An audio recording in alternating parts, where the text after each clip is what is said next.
सध्या चर्चा सुरू आहे ती पेट्रोल डिझेल महाग होणार का आणि झालं तर किती रुपयांनी होणार याची। आणि याचं कारण आहे पंतप्रधान नरेंद्र मोदी यांनी देशवासियांना केलेलं आवाहन।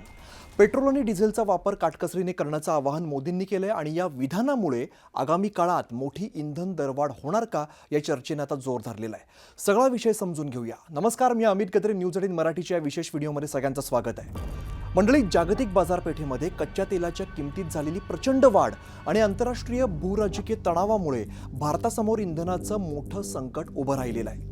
आता या सगळ्या पार्श्वभूमीवर पंतप्रधान नरेंद्र मोदी यांनी देशवासियांना पेट्रोल आणि डिझेलचा वापर संयमाने करण्याचं आवाहन केलेलं आहे। ज्याप्रमाणे आपण कोविड काळामध्ये अत्यंत सावधगिरीने आपल्या सगळ्या संसाधनांचा वापर केला, तशीच वेळ आता इंधनाच्या बाबतीत आलेली आहे, असं सूचक विधान पंतप्रधानांनी केलेलं आहे। आता या विधानामुळे आगामी काळामध्ये मोठी इंधन दरवाढ होणार का या चर्चेनं जोर धरलाय।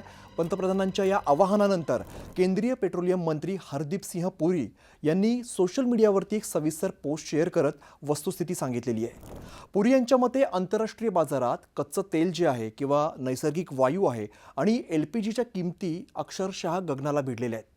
जागतिक स्तरावरती कच्चा माल हा महाग झालेला असताना सुद्धा केंद्र सरकारने सामान्य जनतेला महागाईच्या झळा सोसाव्या लागू नयेत म्हणून पेट्रोल डिझेलचे दर स्थिर ठेवलेले आहेत।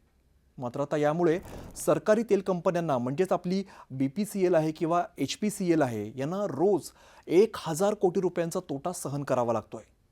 चालू तिमाहीमध्ये हा एकूण तोटा जर आपण बघितला तर 1 लाख कोटी रुपयांच्या विक्रमी स्तरावरती पोहोचण्याचा अंदाज आहे।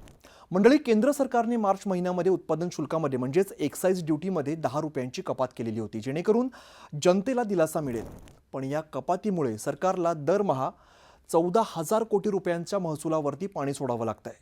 मात्र आंतरराष्ट्रीय बाजारातील परिस्थिती इतकी भीषण आहे की ही टॅक्स कपात सुद्धा आता तोटा भरून काढण्यास पुरेशी ठरत नाहीये। केवळ पेट्रोल डिझेलच नाहीये तर विमानाचं इंधन म्हणजेच त्याला ATF म्हणतात आणि आपला घरगुती गॅसवर सुद्धा कंपन्यांना तोटा सहन करावा लागतोय। आता सगळा तोटा भरून काढण्यासाठी किती रुपयांची दरवाढ आवश्यक आहे ते आपण समजून घेऊया, कारण ते आपल्याला जास्त महत्त्वाचं आहे। मंडळी, पेट्रोलियम क्षेत्रातील तज्ज्ञांच्या मते तेल कंपन्यांना सध्या प्रति लिटर पेट्रोलवर सुमारे 18 रुपये आणि डिझेलवरती 25 रुपयांचा तोटा सहन करावा लागतो किंवा तो तोटा तसा त्यांना होतोय।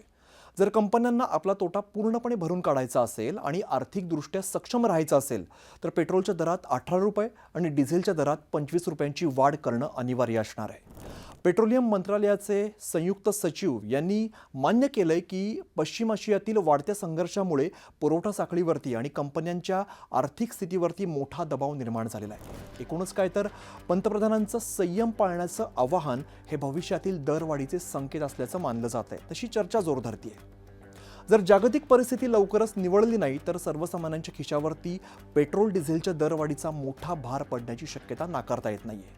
मंडळी, हा व्हिडिओ माहितीपूर्ण वाटला असेल तर लाईक करा, शेअर करा आणि अशाच माहितीपूर्ण व्हिडिओसाठी पाहत रहा न्यूज18 मराठी।